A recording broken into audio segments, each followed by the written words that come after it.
जी अस्सलाम वालेकुम, क्या हाल है सब लोग खैरियत से। आज भी इमरान खान साहब के दो केसेस चलते रहे। साइफर का केस चला, तोशाखाने का केस चला, लेकिन आज जर्नलिस्टों को इमरान खान साहब के करीब नहीं जाने दिया गया था। एक बार जर्नलिस्ट चले गए थे इमरान खान साहब के करीब और उससे एक बहरान पैदा हो गया था, लेकिन अब इमरान खान साहब और सहाफ़ियों के दरमियान इतना ज़्यादा फासला है कि दोनों के दरमियान इंटरेक्शन नहीं हो सकता, बल्कि जेल के अंदर बाकायदा शीशे की दीवारें खड़ी कर दी गई हैं ताकि एक दूसरे के साथ इंटरेक्शन ना हो सके। तो इमरान खान साहब मज़ीद पाबंद हो गए हैं और इस पाबंदी के अंदर मेरा ख्याल है वक्त गुजरने के साथ साथ इजाफा होता रहेगा। इमरान खान साहब के साथ जेल के अंदर हो क्या रहा है ये हम आपको आज के व्लॉग में बताएंगे। और इसके साथ साथ इमरान खान साहब वर्कर्स को भूल चुके हैं, अपने उन वर्कर्स को भूल चुके हैं जिन्होंने अपने बच्चे भी इमरान खान के लिए निछावर कर दिए थे। इमरान खान साहब उनको याद क्यों नहीं कर रहे, ये भी हम आपको आज के व्लॉग में बताएंगे। आपको याद होगा कि जब इमरान खान साहब जमान पार्क में थे और पंजाब पुलिस इनके मुख्तलिफ वर्कर्स के घरों पर छापे मार रही थी, लोगों को गिरफ्तार कर रही थी, तो उस वक्त एक खबर चली थी कि एक छोटा बच्चा जिसकी उम्र शायद 8 या 9 साल थी, उसका नाम अब्दुल वहाब था, वो फैसलाबाद से पुलिस ने उसको गिरफ्तार कर लिया है। और वो गिरफ्तार इसलिए किया गया है कि उस बच्चे ने इमरान खान के लिए एहतजाज किया था। जब वो खबर चलनी शुरू हुई तो फिर इमरान खान साहब ने अपने ट्विटर अकाउंट से भी उस बच्चे की हौसला अफजाई के लिए ट्वीट की थी। फिर जब वो बच्चा रिहा हुआ तो उसके बाद इमरान खान साहब ने उसे जमान पार्क में बुलाया, फिर उसको अपने साथ खाना खिलाया, फिर उसके साथ तस्वीरें बनवाई और उसके लिए बाकायदा उन्होंने कुछ कमेंट्स भी रिकॉर्ड करवा के उसे सोशल मीडिया पे उन्होंने वायरल किए थे और कहा था कि ये वो जानदार बच्चा है, ये वो बहादुर बच्चा है जिसने अपने लीडर के लिए इतनी कुर्बानी दी। और जब उस खबर को थोड़ा सा खोल के देखा गया तो पता चला कि इनके फैसलाबाद के अंदर जो पाकिस्तान तहरीक इंसाफ के प्रेसिडेंट हैं उनका नाम है लुकमान चौधरी, ये उनके साहबजादे हैं। और पुलिस जब लुकमान चौधरी के घर गई उसको गिरफ्तार करने के लिए तो वो वहाँ पे मौजूद नहीं थे, तो उन्होंने उनके बेटे को उठा लिया था और वो थाने ले गए थे। जब ये खबर फैली, टेलीविजन स्क्रीनों पे आई, तो उसके बाद पुलिस ने बच्चे को रिहा कर दिया था। फिर इमरान खान साहब बार बार उस बच्चे का अपनी तकरीरों के अंदर बाकायदा जिक्र करते थे, कहते थे कि ये देखें छोटे बच्चे को भी पुलिस ने छोड़ा था। फिर लुकमान चौधरी को उन्होंने बुलवाया था, फिर यानी बाप और बेटा दोनों उनको बुलवा के इन्होंने लाहौर में ये कहा था कि ज़िमनी इलेक्शंस हो रहे हैं, इन ज़िमनी इलेक्शनों में लुकमान चौधरी को कहा गया कि हम आपको टिकट देंगे और आपको इलेक्शन लड़वाएंगे। फिर एक और इंफॉर्मेशन ये मिली कि कुछ अरसे बाद जब टिकट्स देने की बारी आई तो लुकमान चौधरी को टिकट देने के बजाय अली अफजल साई साहब को टिकट दे दिया गया था उनका। और उससे पहले भी इमरान खान साहब ने लुकमान चौधरी को बुला के ये कहा था कि टिकट ये आपका था और मैं आपकी कुर्बानियों की कदर करता हूं, लेकिन इशू ये है कि चीफ जस्टिस हैं लाहौर हाई कोर्ट के जस्टिस अमीर अली भट्टी साहब, वो अफजल शाही जो ख़ानदान है उसके रिश्तेदार हैं और उन्होंने 3 टिकट्स मांग लिए मुझसे। लिहाजा अब ये टिकट आपको मैं नहीं दे सकता क्योंकि उसकी वजह यह है कि मैं उनकी वजह से लाहौर में बैठा हूँ। अगर मैं उनको नाराज़ कर दूंगा तो फिर मैं लाहौर अपने घर में नहीं बैठ सकता, तो वो मेरी बहुत ज़्यादा मदद कर रहे हैं, तो मैं उनको नाराज़ नहीं कर सकता, इसलिए ये टिकट मुझे साई साहब को देना पड़ रहा है। लेकिन अगर अफजल साई साहब या उनका ख़ानदान कोई दाएँ बाएँ होता है तो फिर ये टिकट मैं आपको लाजमी दूंगा। फिर उसके बाद ये टिकटों का मामला ही ख़त्म हो गया। फिर 9 और 10 मई का वाक़या हो गया, फिर इमरान खान साहब जो है वो गिरफ़्तार हो गए, फिर पार्टी तितर बितर हो गई। लेकिन इस दौरान बड़ी दिलचस्प बात जो मैं आपको बताऊं कि लुकमान चौधरी जो है फैसलाबाद के अंदर ये वाहिद घर है इनका जिसके ऊपर आज भी पीटीआई का झंडा लगा हुआ है। यानी पूरे पाकिस्तान से लोगों ने अपने झंडे उतार के लपेट के संदूकों में रख दिए हैं और कुछ लोग अपने घरों को छोड़ के भाग गए, लेकिन ये लुकमान चौधरी वाहिद वर्कर है पीटीआई का जो आज भी पीटीआई के साथ खड़ा है और अपने लीडर के लिए दुआ गो है और उसने अपने घर के ऊपर झंडा पीटीआई का लहरा रहा है और उसने रखा हुआ है और उसको बड़ी कोशिश की पुलिस ने उतारने की, लेकिन आज तक वो झंडा नहीं उतरा। लेकिन जब टिकटों की बारी आती है, जब पार्टी की क़यादत की बारी आती है, तो इमरान खान साहब वो तमाम रेवड़ियाँ जो हैं इन वर्कर्स के हाथों तकसीम करने के बजाय वो कभी गौहर खान को तकसीम कर देते हैं, कभी वो शुएब शाहीन साहब को दे देते हैं, कभी वो शेर अफजल मरवत साहब के हवाले कर देते हैं, कभी वो लतीफ़ खोसा साहब के हवाले परचम कर देते हैं, कभी वो नईम हैदर पंचोता साहब के हवाले कर देते हैं। लेकिन इन वर्कर्स को जिन्होंने कुर्बानियाँ दी,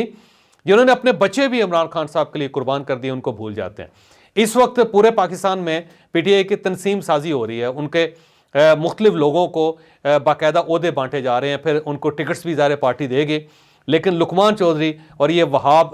लुकमान जैसे जो बच्चे हैं उनको पार्टी आज भी फरामोश कर बैठी है। तो ये वो रवैया है जिसकी वजह से इमरान खान साहब को नुकसान पहुंच रहा है कि जब भी किसी को नवाजने की बारी आती है तो ये उन लोगों को नवाजते हैं जिनका पार्टी के साथ कोई ताल्लुक नहीं होता, जो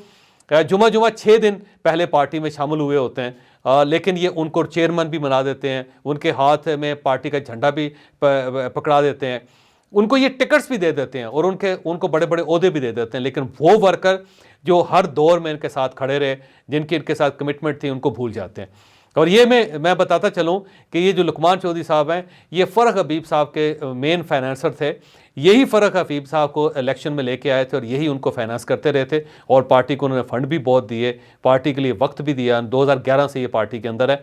तो मैं जब ये खबरें देख रहा था और फिर मैंने ये बच्चे की खबर जब मेरे सामने आई और उसके बाद जब मैंने गौर किया तो मुझे ये पता चला कि इमरान खान साहब की ये पुरानी आदत है कि अपने वर्कर्स को, अपने कुर्बानी देने वाले लोगों को भूल जाते हैं और इन्हीं वजह से शायद पार्टी के ऊपर सवाल आता है कि ये उन लोगों को छोड़ देते हैं जो इनके लिए सब कुछ कुर्बान करने के लिए तैयार होते हैं। अब मैं इमरान खान साहब के केसेस की तरफ आ रहा हूँ। तो अब साइफर केस जो है वो ज़ाहिर है अब चल रहा है मुसलसल, और उसमें इमरान खान साहब के लिए मेरा नहीं ख्याल कि किसी लेवल पे कोई रिलीफ मिल सकता है। अब खान साहब का इशू ये है कि ये जब पहली मरतबा ओपन कोर्ट हुई थी और उसमें 7 या 8 रिपोर्टर्स पहुंचे थे तो उन्होंने इमरान खान साहब के साथ इंटरेक्ट किया था। जब इनका इंटरेक्शन हुआ तो इमरान खान साहब को ऐसे लगा कि जैसे पाकिस्तान के अंदर तब्दीली आ चुकी है और हर चीज़ बदल गई है। तो इन्होंने बाकायदा वहाँ पे एक नैरेटिव दिया था जो एंटी स्टेट था, एंटी स्टैब्लिशमेंट था, एंटी डेमोक्रेसी था, और उन्होंने कहा कि मैं बड़े जज्बे में हूँ, मेरे ऊपर कोई फ़र्क नहीं पड़ा, मैं मर जाऊँगा लेकिन अपने मौक़िफ़ से पीछे नहीं हटूँगा। और जब वो खबरें बाहर चलना शुरू हुई